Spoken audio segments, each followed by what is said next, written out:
I believe und du darfst glauben, was du möchtest. Dieses Video ist ein Liebesbrief und meine Version der Geschichte der Zauberin. An die Duffer Brothers, an den Cast, an Netflix, an alle Synchronsprecherinnen, die unsere Charaktere auf der ganzen Welt verständlich machen, an jedes einzelne Mitglied der Produktionsteams und ganz besonders an euch, die Stranger Things Community. Denn diese Geschichte hat uns nicht vorgeschrieben, was wir glauben sollen, sondern uns erlaubt, selbst zu entscheiden. Denn Stranger Things war nie nur Mystery oder Horror.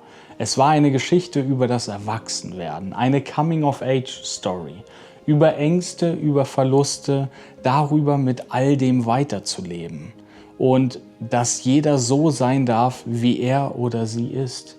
Egal ob Sportler, Nerd, Freak oder als was du dich auch immer fühlst. Es geht um Freundschaften und Erlebnisse, die einen prägen und einen darauf vorbereiten für alles, was danach kommt. Ich habe während den 5 Staffeln jede Emotion gespürt. So real, wie Max Lucas Hand gespürt hat, als sie im Mindscape vor dem Portal stand. So real, dass es sich für mich nie wie nur eine Serie angefühlt hat. Im Kern ist die Serie die Geschichte der Duffer Brothers, die uns mitgenommen haben auf Abenteuer, die man im Vorfeld nicht hundertprozentig durchplanen kann. Manche Abzweigungen gefallen einem weniger. Manchmal würfelt man schlecht und geliebte Charaktere zerreißen uns das Herz. Und manchmal hat die ganze Gruppe unfassbares Glück und besiegen mit kritischen Treffern den Endboss schneller als gedacht. Das Wurmloch und das Upside Down sind zerstört. Unsere Welt und der Abyss sind voneinander getrennt und doch leben die Welten weiter.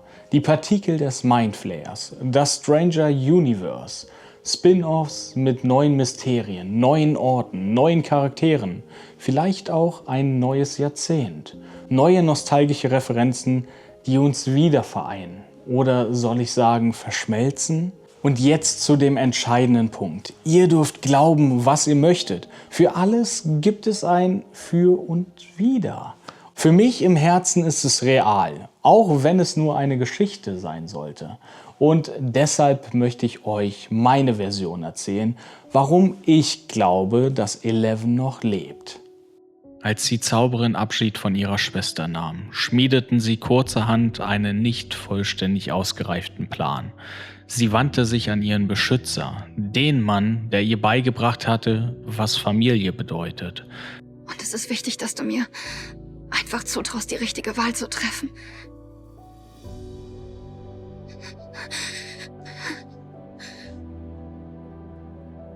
Es ist wichtig, dass du an mich glaubst. Es war kein Abschied mit Tränen oder Umarmung. Es war ein Versprechen und ein Glaube, der schwerer wog als jedes Schild. Dann verschwand sie aus seinem Blickfeld, um ihrer Abenteurergruppe zur Hilfe zu eilen und sich mit vereinten Kräften den Dämonen und den Ängsten von allen zu stellen. Es war ein Endkampf, wie es im Regelwerk steht. Jeder Einzelne landete einen kritischen Treffer, Präzisionsangriff, brennende Hände, Helfen als Bonusaktion, Mal des Jägers, göttlicher Zorn und sengender Zorn, Badeninspiration, zusätzliche Angriffe im Nahkampf mit improvisierter Waffe, Telekinese und Monster festhalten. Der Todesstoß jedoch kam von Joyce der Tapferen, der entscheidende hinrichtende Schlag, der den Endgegner zu Fall brachte. Und doch schien nicht alles vernichtet.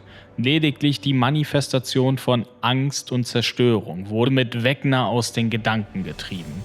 Die Hülle des puren Chaos zerbrach. Doch das manipulierte Chaos des Mindflayers schien weiterzuleben. Und man kann nur hoffen, dass es niemals wieder den Weg in die Gedanken der Menschen finden würde. Auf dem Weg zurück in ihr Dorf begann schließlich der vermeintlich perfekte Plan, den die Zauberin gemeinsam mit ihrer Schwester ausgeklügelt hatte. Beide wussten, die Zauberin würde nicht ohne ihr Opfer zurückkehren können. Im Zentrum angekommen, wurden sie vom Orden der Schwarzen Hand aufgehalten, um die Kräfte der Zauberin zu stehlen. Und genau dort kam der Moment der Schwester. Sie bündete all ihre Kräfte und wirkte einen Unsichtbarkeitszauber auf die Zauberin, damit sie trotz des Unterdrückungssteins fliehen und ein neues Leben beginnen konnte. Als Täuschungsmanöver projizierte sie eine beinahe perfekte Illusion der Zauberin am Tor zur Schattenwelt. Es war die perfekte Barriere, ein Ort, an dem Wahrheit und Täuschung kaum noch voneinander zu unterscheiden war. Nur jene, die in genau diesem Moment einen klaren Kopf bewahrten und sich vollkommen auf das Geschehene konzentrierten, konnten es erahnen. Die Zauberin stand still, der Blick nach vorne gerichtet. Sie schloss ihre Augen nicht und zum ersten Mal brauchte sie kein Hilfsmittel, um jemanden in ihr Bewusstsein zu holen. Die Zauberin, die ihren geliebten Paladin verlassen muss, um ihn und die Gruppe nicht weiter in Gefahr zu bringen, wusste, nur er würde ihre Worte irgendwann verstehen. Hilf ihnen, meine Entscheidung zu verstehen. Aber ich verstehe sie nicht. Ja, ich weiß. Aber das wirst du noch. Und seltsam war es auch, dass kein Blut floss, kein Preis wurde gefordert, kein Zeichen der Erschöpfung zeichnete sich auf ihrem Gesicht ab, als hätte sie etwas vorbereitet, das weniger Kraft kostete als all die Kämpfe zuvor. Dann begann die Welt zu beben. Doch es war nicht die Zauberin, die zerbrach, es war das Bild von ihr. Wie eine Illusion, die man zu lange aufrechterhalten hatte. Nicht weggeschleudert, nicht ausgelöscht, einfach beendet.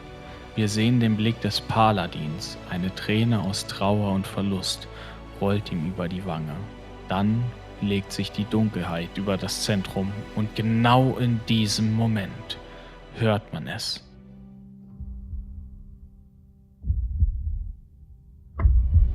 Einen Herzschlag aus der Ferne, leise, beharrlich, so als würde jemand sagen, ich lebe noch. Die Gruppe junger Abenteurer haben viel erlebt und durchmachen müssen, im Spiel und im realen Leben. Jeder Einzelne ist nun bereit, neue Wege zu gehen und der nächsten Generation Platz zu machen. Auch wenn man glaubt, die Geschichte sei beendet und die Bücher hätten längst ihren Platz im Regal gefunden, offenbart sich beim genauen Hinsehen noch ein weiterer kleiner Hinweis. Eine Geschichte über einen Tod, der nie wirklich stattgefunden hat, über eine Täuschung, die nur jene erkennen, die genau hinsehen. Und damit dürft ihr entscheiden, was ihr glauben möchtet. Ob sie entkommen ist, sich geopfert hat oder ob alles nur eine Geschichte des Geschichtenerzählers war, der sich von den Abenteuern seiner Freunde, seiner eigenen Kindheit und Jugend inspirieren lassen hat. Für Mike, Will, Lucas, Dustin, Max und vielleicht selbst für Hopper und einschließlich mich hat sie überlebt. Denn manche Helden verschwinden nicht, sie wechseln nur das Kapitel. I believe. I believe. I believe. I believe. I believe. I believe. Wenn du das auch fühlst, lass ein Like da, teile dieses Video und schreib mir in die Kommentare, woran du glaubst.